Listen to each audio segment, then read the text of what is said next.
Hello. Welcome back to the People Often Suck podcast, where we bring you true stories of some of the most awful people, while also giving credit to the unsung heroes out there. I'm Tom, and with me, as always, is your better podcast half TC. Yeah, that's debatable. Hey, that is not debatable. It is a proven scientific fact. Oh.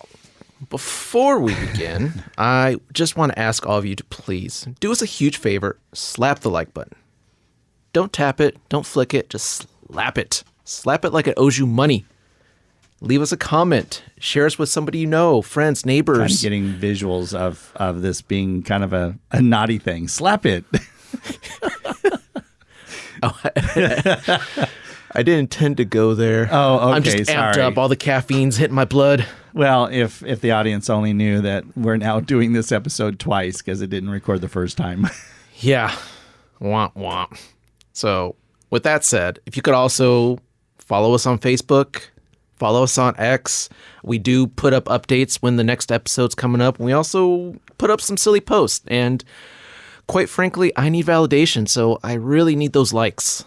Aw, I didn't realize you needed all those type of validations in life. Oh, you don't know me. So, you want to get started? I guess so. Well, before we jump in with the first story, which is yours, by the way, we should probably take a few points and chit-chat about season 1, because we are actually truly the podcasters now. In fact, I remember you saying that one time when we were in the car and we had published our first few episodes on podcasts, networks. And you said, we're podcasters. And I had to stop for a moment and I said, I don't know if that actually makes me feel good or bad, but I guess we are podcasters. But the first season, we've gotten a lot of great positive feedback. I mean, I know you have. I mean, yeah, it's surreal. Honestly, it's really surreal. You're trying something different. You put yourself out there, and you're in your own head. You think the worst is like, oh, I sucked at this, but people come up to you and say, "Oh my gosh, that was really fun. I really liked listening to that." And it's like, "Oh, well, yeah." One of the biggest takeaways is they liked our bantering. Yeah, they said you guys made it feel like we're in the room with you, and that you two are good, old friends that are just sharing stories and laughing along the way, and of course sometimes not laughing along the way. Well, and this is basically, like I tell people, this is basically how we talk to each other. It is. We took the basic concept of what you and I used to always do at our dinner time, working at Disney in the evenings, and we just decided to record it. Yeah. Of course, we probably had a few choice words back then versus now, but yes. Yeah, there was a lot more colorful language, I guess you could say. I mean, we weren't longshoremen, but we weren't necessarily always PG clean like we are on the podcast. But yeah. Yeah. And well, also another good feedback was how professional we sounded. And honestly, all that credit goes to our producer, Mark. Oh, yeah. Who 100%. was our special guest in episode 10. Uh-huh. Yeah. And he made the famous lemon drop drinks. So if you ever want a Mark's lemon, I think you actually coined a name for him, didn't you? Mark's lemon. No, I just called him Mark's hard lemonade. Yeah, there you go. Hard lemonade. He should actually bottle that, and he can make a lot of money, I'm telling you. Well, yeah, I mean, if he really pushes the fact that he's got a star on the Walk of Fame.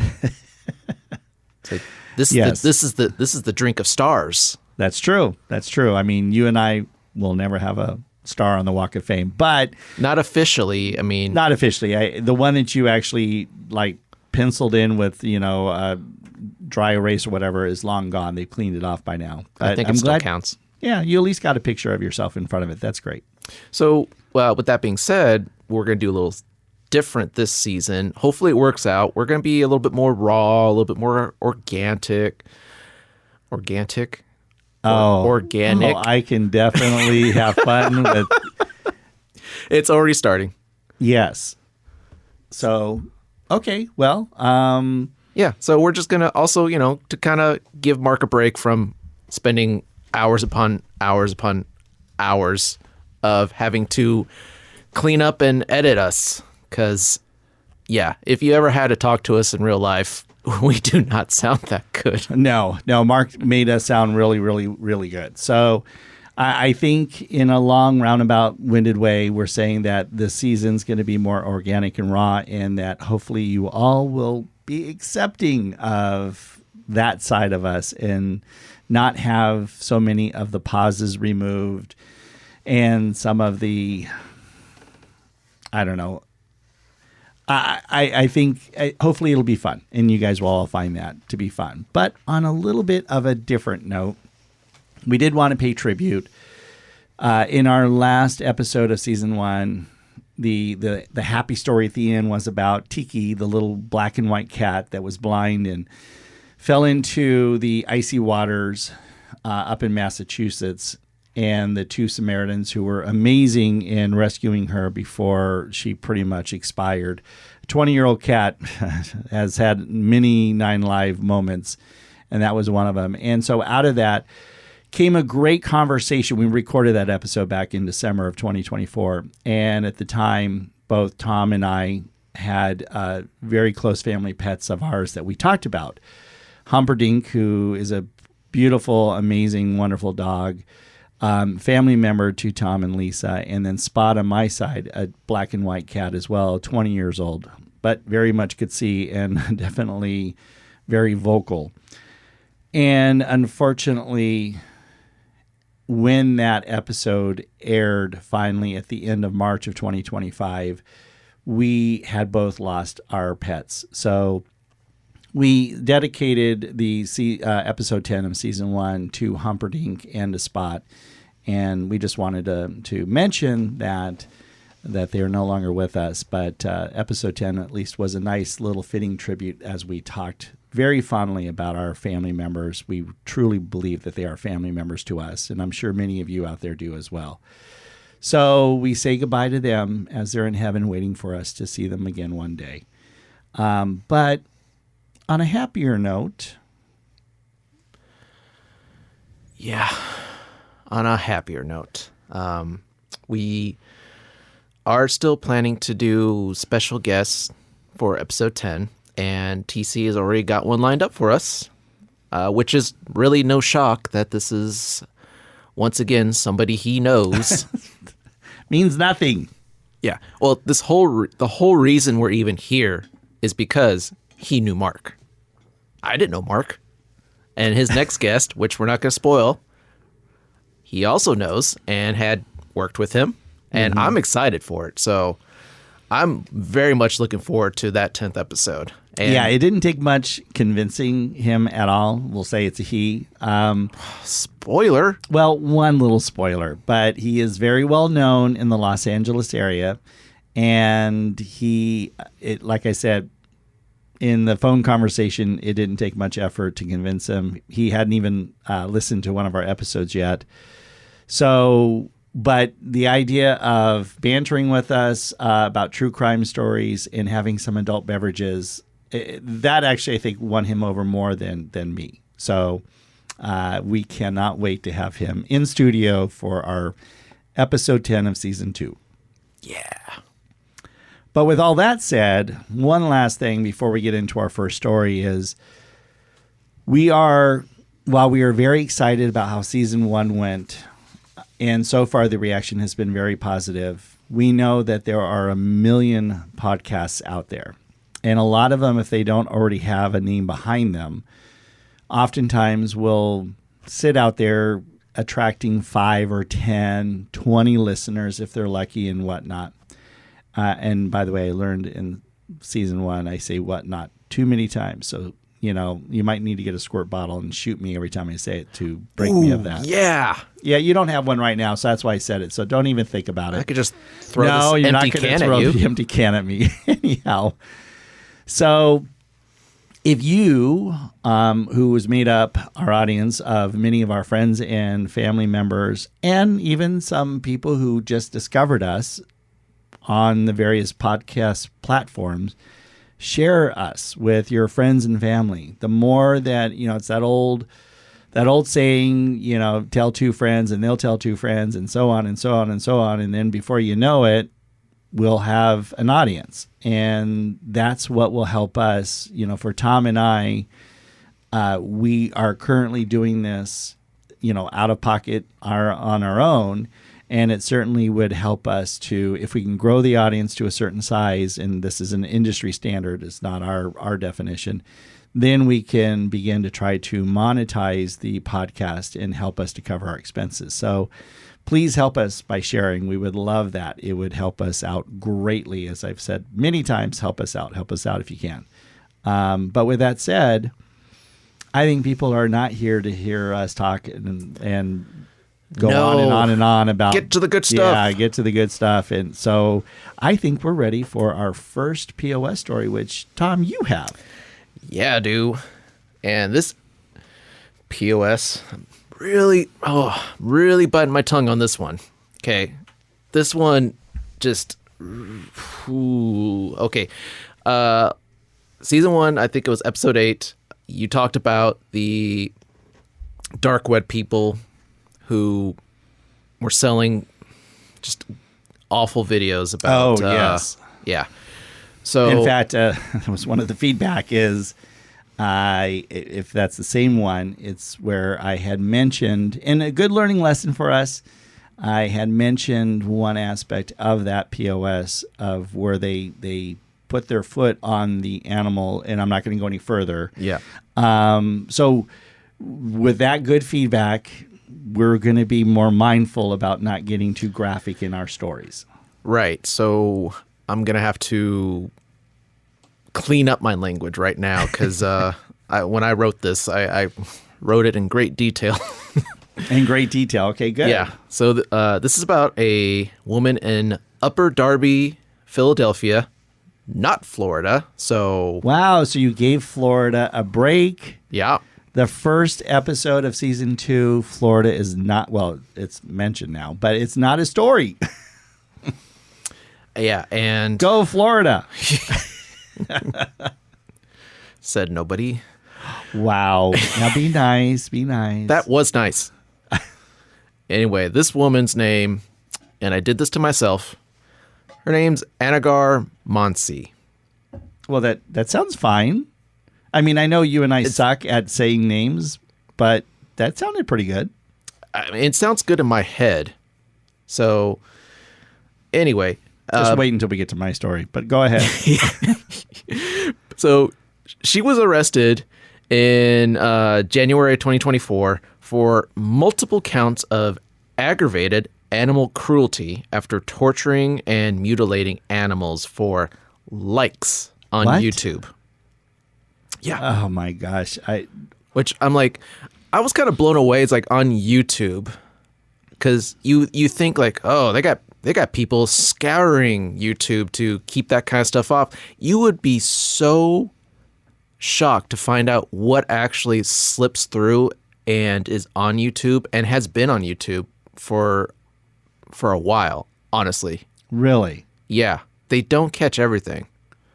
Well, I mean, so going back to season 1, episode 10, we did share a little bit about that. The killers in my story actually put a video out that you can find on YouTube of them talking about killing Cassie and, you know, how excited they were and all that. And they're going to be famous because this was part of their kill list and blah, blah, blah.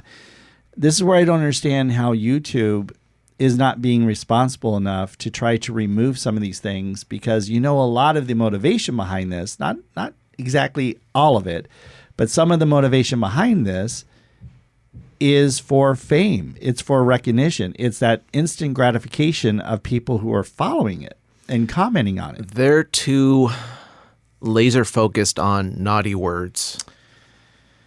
Well, because that's what the algorithm trips up on. Yeah, but doing harm to animals, let alone people, is just, is just crappy. Yeah. That's why I actually wanted to say a curse word. Anyways. Yeah, which is It's very hard, people. When you look up these people, Yes, it is. it is very hard to bite your tongue on this one. So Anagar, who's not even in her 30s yet, she was posting these videos over the course of a year. So it's not like she was, mass producing them. It was over the course of a year, and she would, and I'm going to clean this up. She slowly harmed animals while they were still alive. And she could be seen killing rabbits, chickens, frogs, and pigeons. And she would do this while she was like scantily clad and provocatively dressed, Wait a minute. again for likes and money. This sounds like a weird sexual fetish type thing. Oh God, it actually is. It actually is. It's called crush videos. So there's really a term behind this, which means that there's other people who do this. Yes, this is actually a thing, and I thought hurts furries, me to learn this. I thought furries was bad enough, but I'll take a furry You'll take a furry any day over a crusher. Absolutely, and we're gonna clip that and post that. Don't take it out of context now, people. That's the only thing we're gonna do now. But that's happy furry people. I mean, yes, they do some weird things, but that's a happy furry person compared to this person who is purposely harming animals. Yeah. Well, oddly enough, the people who reported her are, in my opinion, villains as well. It was PETA. Well, the one literal time that I actually agree with PETA on that. Yeah, Good. they actually did something good for a change. Good.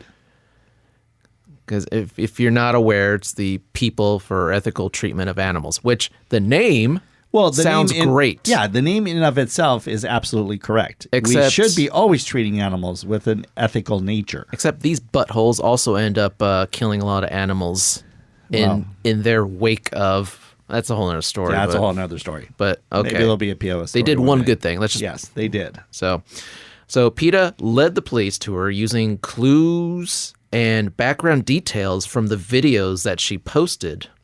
Also going through the comment section. So they were actually able to kind of like geolocate her based on all that. Good. I mean, that's good investigation. Yeah.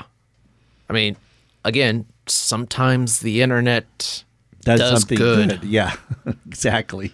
So when she was brought in, she actually admitted to being the woman in these videos.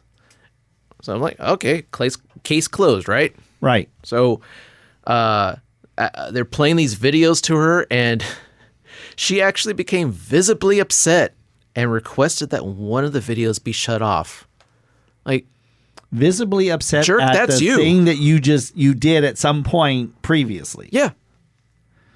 Yeah, I seriously doubt she made these videos and then started crying in the shower afterwards. I doubt that was the case. Wow. Yeah, so that happened in January 2024, and as of this recording, which we're in April, she's still awaiting trial. That is some legal system. Yeah, and she's admitted it too, so I would think like, okay, case closed, right? Just lock her up. That's it. No, apparently not. But it all depends. What did she plead? Did she plead guilty, or did she plead like insanity, or what did she plead? That's where it's getting caught up in the judicial system. Yeah. So she's out on bail as of now, and she's being charged with 4 counts of aggravated cruelty to animals. Now, small note. This isn't a political stance or anything. I'm just stating the facts. Back in 2019, President Trump signed into law a bipartisan bill. So both sides agreed on this. In fact, they were ecstatic, and I'm actually shocked that it didn't happen until 2019. Like, this wasn't a thing yet. Well, and don't forget, back in 2019, the House and the Senate were both under Democrat majority. So that shows you the bipartisanship of this bill, whatever you're about to say, was supported. That's great. Well, it's called the Preventing Animal Cruelty and Torture Act. So it's making these crush videos. such as what she was making, a felony. Good. Yeah. And that's For once, the government, and again, not a fan of both sides, but for once, the government actually did something right. That's great. Well, a broken clock is right twice a day. Yep. Yes. Yep. So that means it should be a felony. Absolutely. Yeah. How was it not? Yeah. All these decades, you're right. Yeah. But then again, I also don't think that we didn't have this as a problem 20 years ago, 30 years ago. I mean, I know there was the one guy, what was his name? Famous guy who was caught and he was doing the dog fights. Oh. Is it Vic? Wasn't it? Yeah. And yeah. He was a football player. Yes, right? he was a football player, and he got caught because he had these illegal dog fights that were going on. And 100% throw the book at him too. And I'm glad that they did basically, initially. But he of course is a multimillionaire, and millions wasn't enough for him apparently. Yeah, but also to have dog fights, I mean, that's just horrific. Any of that stuff, I can't stand. Any animal fights, honestly. Right. So now that's a felony. She is basically looking at up to 7 years per count. Wow. So 7 times 4. Math so is fun. She could definitely be in prison until her mid to 50s. Yeah, mid to late 50s. So basically her productive adult years, per se, would be gone. Yeah. Oh, and it doesn't end there because there's also going to be fines involved too. So she's pretty much going to, all that money she made off of, her videos. God, I hope it wasn't a lot of money. That just is Well, that's really the sad part, is the fact that social media and things like YouTube allow an outlet for these true POSs out there. We've already did one story we did 2 stories back in season 1, and now you have this one here. It gives a platform. I'm not taking the accountability of what these individuals did off of them and move it to social media, but social media has become the platform for these psychopaths who think that it gives them some sort of momentary fame.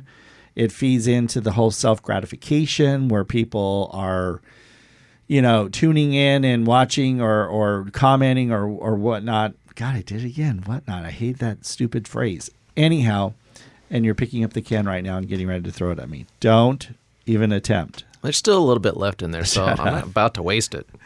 So I think that those audience members are mini POSs in this overall story because they're only helping to give this person that self-gratification that I got to do more. And the thing is you said it was frogs, rabbits, pigeons. Chickens. That's not going to be enough after a certain amount of time. No. It's going to graduate into bigger animals. Yeah, and I don't know where she started. I mean, for all I know, she started with frogs and moved up to chickens and rabbits. So just all of that makes me so angry. And if I'm not mistaken, I think I have actually read this somewhere, that a lot of killers in society, killers meaning murderers of people, started with animals. Oh yeah. Start small. It's a weird. Now I don't know if this particular POS was going to go down that route. And regardless, it doesn't matter if they did or not, she did or not in this case. Just the fact that she was doing it shows that she has a lack of care or consideration or even that mutual love for another life. Don't forget, she was doing it while in lingerie. Which is also even that much more can you add any more weirdness to the story of her, that you're in lingerie doing this? You're a freak. Well, yes, but also the people who are enjoying this content, there's something wrong with them too. Castrate all of them. Honestly.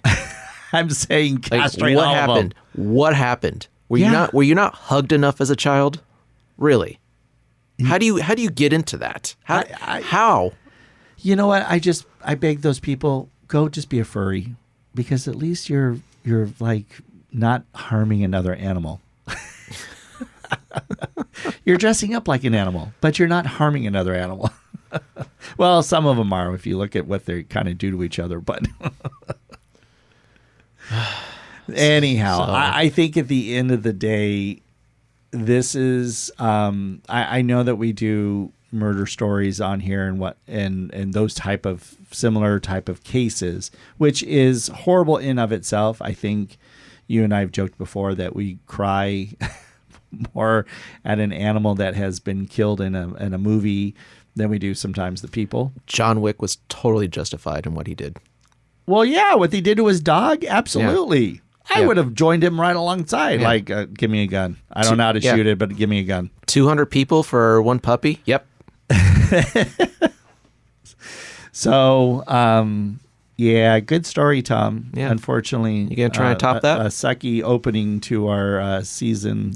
Oh, you gotta start big. Well, that's pretty much how we are. Is we have sucky stories on People Often Suck, right?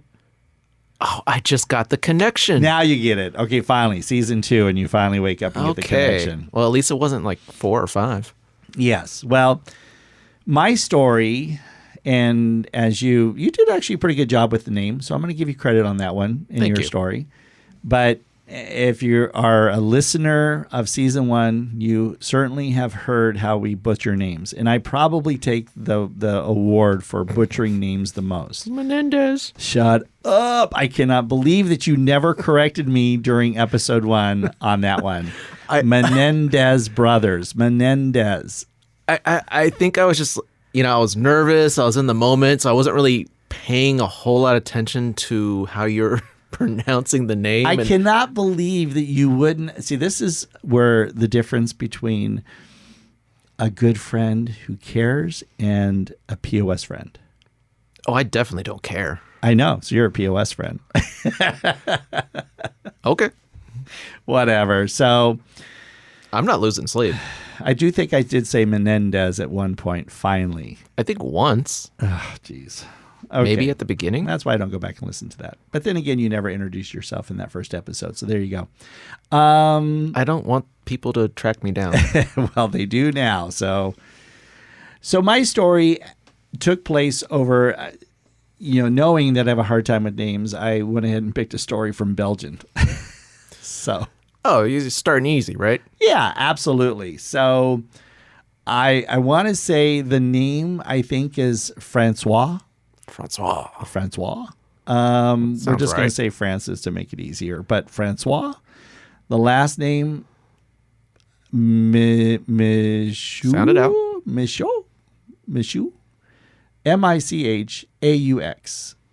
And now I've had... probably Marcus, who is like, I know the name. No, actually, Mike would actually be the one who would tell me how exactly that's supposed to be pronounced. Is Mike Belgian? No, he just happens to know 17 different languages around the world. He's also a chef by nature. And I did that as a joke. He's going to laugh at that one. Anyhow, Francis, this is a not so happy story of an unfortunate, brutal murder that took place in her retirement home located in the countryside of Belgium. And if you look at the picture, it's actually a beautiful countryside home. Ooh. That if you go to our social media, you can actually see, because you'll see the picture that Tom just saw. So what happened is kind of, almost like a scene out of the movie Knives Out, good which movie. You and I love that movie. That was a good movie. Yeah, great movie. What's his name? Who wrote it and directed it? Ryan Johnson. Yeah, he got credit. He received credit back after kind of messing up Star Wars. But so you did a good job on Knives Out. We'll give him that one. I guess. No comment. I guess. No. Okay. Give that to him. Okay, he did a damn good job. That was it's original movie. Does a right make up for a wrong? Well, at that point, you're just the Star Wars one was a pretty big wrong, so you're right. Yeah. Okay, on that one, okay. Still a damn good movie. So Francois, so she lived in the like a quiet luxury of the countryside of Belgium, as I mentioned, with her husband, Yves. Why would you laugh? I think that is how you pronounce it. Yves. Spell it. Yves. Yves. Or is it Thankfully, Yves? I don't. No, it's not that. Maybe the Y is silent. I think it's Yves. Again, I will get corrected on that one. I can guarantee. Do I need to bring up Google? You might need to, but Maybe later. So Yves was a wealthy heir to his father's fortune. So Francois was actually Yves' third wife. In a previous marriage, Yves had a daughter. Her name is Anne Cornu. I'm sure that's right. So sadly, in 2011, Yves passed away. That is not the murder situation. He just simply passed away. But unfortunately, after his death, the life of Francois turned dark over the next 2 years until her untimely and gruesome death in the fall of 2013. So, as I mentioned before, Yves had a daughter, Anne, who is the stepdaughter of Francois. Now, this wealth that Yves had and was eventually divvied up in the inheritance, it was split between Francois and Anne. That inheritance included the wealth of a villa in Spain. So you got this beautiful countryside home in Belgium, and you have this villa in Spain, and 1.5 million euros. So he had some money. I would think that Anne should be happy with her portion of the inheritance. You would think, but if she was, I guess you wouldn't be talking about her. That's true. Although you don't know the plot twist. So don't assume anything, mister. It's in Belgium. I assume it involves chocolate. Well, I wish we had some chocolate right now because I could go for that. But no, it has nothing to do with chocolate. So Anne wasn't happy about splitting her inheritance. And okay, so you got the plot twist. She plotted with a former live-in partner of 10 years, his name Edward, to help murder Francois. Now, Anne and Edward did not actually want to get their hands dirty. They wanted to hire a quote-unquote professional. Oh, yeah. However, before they got to that part, Anne and Edward, they don't really have a great history themselves. Oh, do tell. Yeah, well, they committed for over 10 years in France several thefts. So they already have sticky fingers themselves. So it wasn't like this was much of a stretch for Anne to think about wanting to do some harm to someone else over money. So they went from shoplifting to murder. Yes. And of course, her former live-in partner of 10 years certainly had no problem joining in on that as well. Interestingly enough, the two, Anne and Edward, actually broke up or split up after Anne was shot in the stomach by I'm not laughing on that part, but what I'm about to say, was shot in the stomach by a member of the Postiche gang. Okay, so being shot in the belly, was it enough of a wake-up call for her? No, Edward was like, I'm the hell out of here, and Anne didn't realize maybe I should change my ways. Because in the dirty world of crime, you ended up getting yourself shot by this gang. Yeah. She didn't think maybe I should just focus on making chocolates? Yeah, maybe like my dad died and maybe I should get to know Francois more and build a better relationship with my stepmother. No, not at all. The former lovers reunited in 2012, and they had plotted this plan to make it look like a burglar had broken into the Belgian countryside house, murdered Francois for whatever reason, and there you go. Case closed, and Anne will get her, the remaining amount of inheritance that went to Francois. I don't think that's how it works. Well, in her head it does. You know these guys never really think things out. You realize that, right? Oh, I'm aware. That's why it's so entertaining. Yeah. I mean, I'm not sure that any of these bad guys ever think anything through. So Anne and Edward hired a guy named Gregory Dumont. That name I can say easily. Gregory Dumont to carry out the murder to hire plot. So on the evening of October 11, 2013, Gregory entered the home where he shot and killed Francois and then staged the scene as if it was a break-in. Okay, pretty straightforward, right? Oh, yeah, super easy. I mean, if you're an expert, you pretty much should have covered all of your tracks, right? I mean, yeah, if you're an expert. Well, apparently Gregory was not an expert. Now, you know, over in Europe, a lot of them smoke. A lot of people smoke in Europe. That sounds reductive. So what do you think you left behind? Ooh, I'm going to say a half-eaten bar of chocolate. A Belgian chocolate, yes. It was actually a cigarette butt. Of chocolate? Just a cigarette butt, which has, of course, his DNA on it. There was also gunshot residue on her car. And then when there was a lot of suspicion about this Gregory Dumont, when the investigation looked into it more, they were able to see financial transactions that exposed the carefully planned crime. Don't leave a trail, people. Jeez. Yes, that's where money under your mattress works. So on January 29, 2014, Gregory was arrested.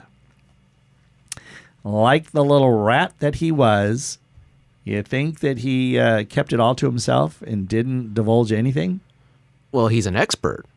So, I mean... He's an expert witness. Yeah. So, of course, under pressure, he confessed everything, implicating Anne and Edward, for the plot. Right.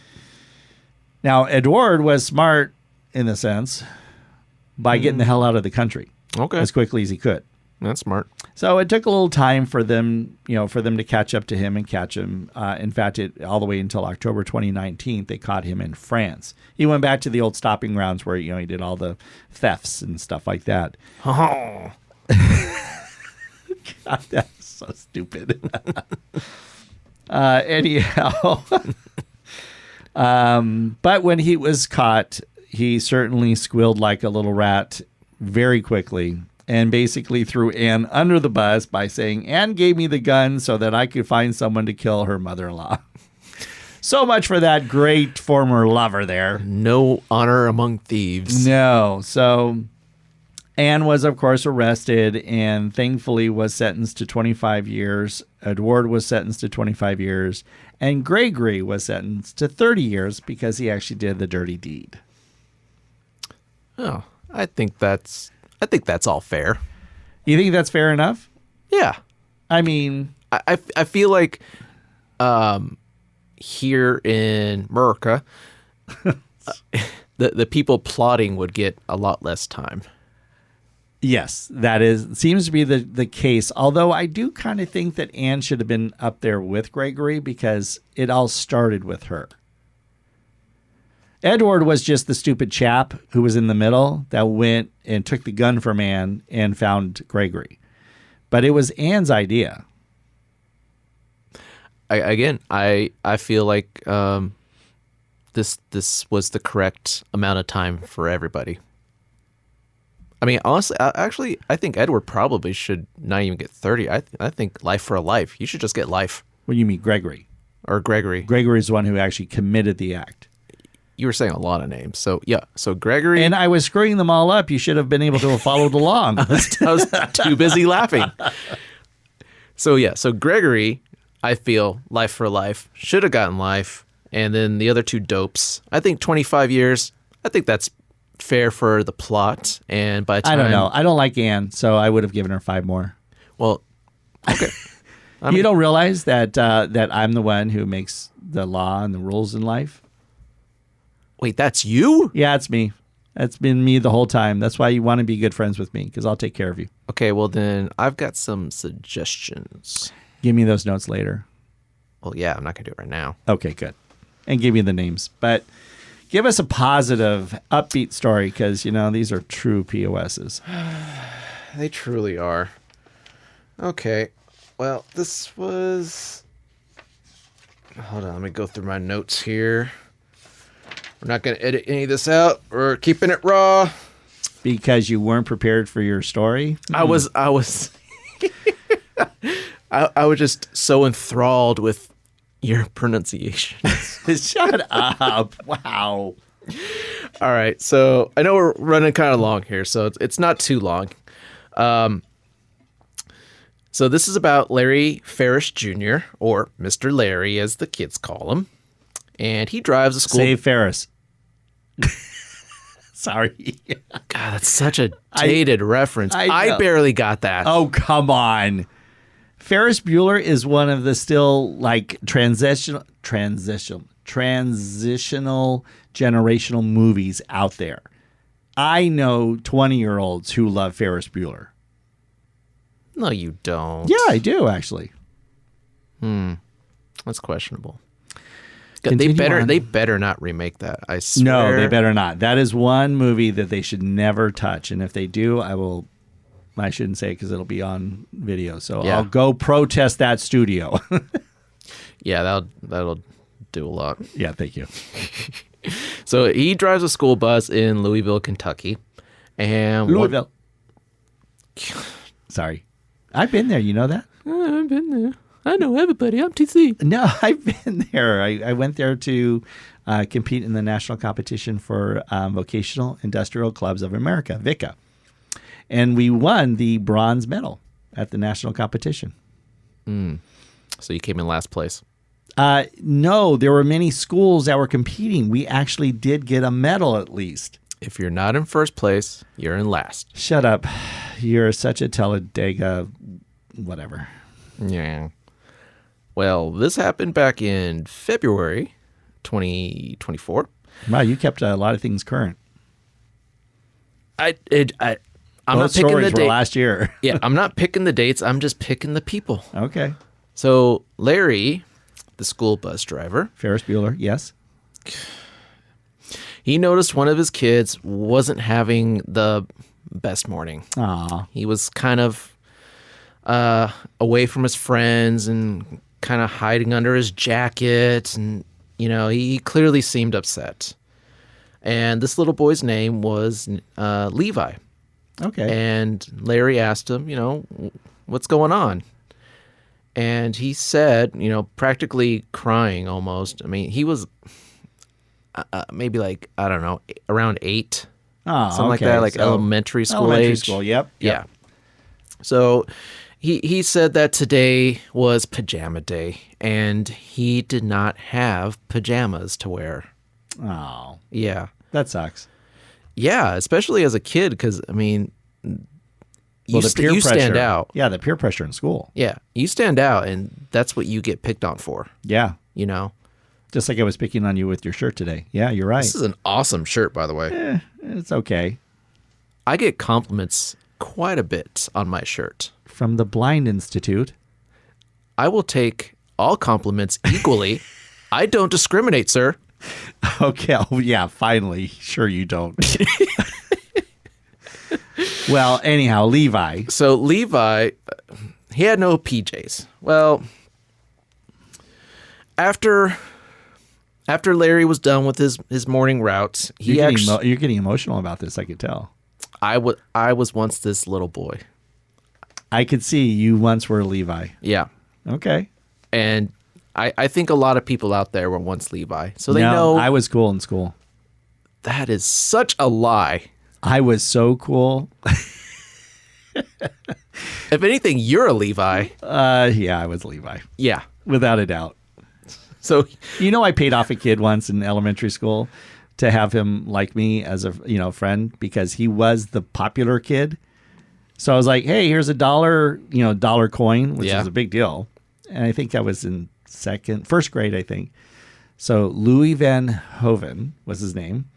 And I was like, hey, I noticed he was the popular kid. Hey, I'll give you this $1 if you be my friend. He did. He became my friend, and we actually were best friends all the way through elementary school. And then once we went to junior high, you got that dollar worth. Yeah, I did. It was pretty damn good investment. What age was this? In your 20s? No, I was in first grade. I was in first grade, you dork. I can't believe it. But I was smart enough back then to like size up the whole school and go, who's the popular kid here? Oh, and then I paid him off. You would do well in prison. Shut up. Continue on. Or maybe not. So after he was done with his morning route, Larry went to the family dollar store and he picked out a couple pairs of PJs. And he came back to Levi's school and, called him over and presented them to him. And this kid just lit up. Well, of course. I mean, you don't realize how much for kids, even the smallest things mean so much. Oh, yeah. I mean, he gave him a big old hug. I mean, it meant a lot to him. That's awesome. And, we don't know what the, family situation was. Right. So this was kind of a big deal. Yeah, of course. I mean, there are a lot of stories like this. In fact, I'll be sharing in the next episode my positive story, somewhat along the lines of that. And kids really do, they don't understand at that age the whole world of economics and, mom and or dad, hopefully they have both of them in the house, struggling to make ends meet and whatnot. And make ends meet, and they don't sometimes comprehend. And of course, I had a mom and stepfather who were real estate agents, and it was feast or famine. But I will tell you that while I know at times things were a little tight on the financial side of it, they were always very careful to not, kind of expose that to me so I could grow up and seemingly have a normal childhood. And, I appreciated that. But there are times when you go to school for things like that, and it's like, I'm not going to have that because we couldn't afford it. Yeah. And again, when you're young, kids are pretty cruel, so they'll pick on you for stupid things. They can be brutal, for sure. Yeah. Oh, you don't have PJs? Oh, you poor? And and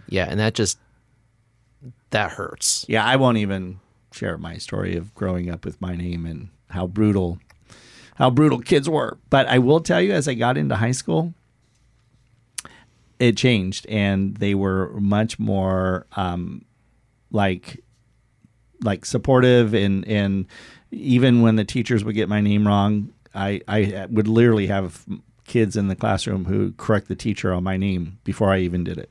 How much did that cost you? That did not cost me anything. I only made the investment when I was in first grade, and that went all the way through to the 12th grade. See, if only you used that same wise investment towards Bitcoin, we'd have a pretty nice studio right now. I mean, this is a nice studio, but I mean, like... Wow, yeah, put down the studio. That's great. Like, Mark, I'm talking like a big... Mark is offended now, I can tell. No. I mean, like a big, studio with cameras and, hopefully one day. I don't know that anybody's going to want to see our ugly mugs, but... I was just going to wear like a mask or a bag. God. Anyhow, I think we've wasted these people's time long enough, don't you? Waste? No, of course not. I'm joking. But that's all we got for now, though. Yeah, that's all I got. Good. Well, in our closing, we want to share that People Often Suck podcast is written and hosted by Tom NTC, believe it or not. Right? Yeah, I do all my own stunts. Yes, you do, Tom Cruise. And the podcast is also produced by our amazing and wonderful producer, Mark Wallengren. We love him. And it's recorded here at the Kilroy Was Here recording studios. So thank you for that, and Ryan for helping out on the audio engineering side. So thank you for listening, as always. If there is a story that you think we could talk about in the future, a future episode, please shoot us a message on Facebook, Instagram, or X. because we seriously will look at that. I know that I've had friends who have already shared stories, which one of them will be used in an upcoming episode. So we're Same here. Good. Yeah, there you go. And we'll give you credit for it too. So please share with our podcast with your family and friends to help us grow the audience. As always, we appreciate that and thank you in advance for that. And don't forget to like or comment. Until next time, don't become a POS, because you could and possibly may end up on our podcast.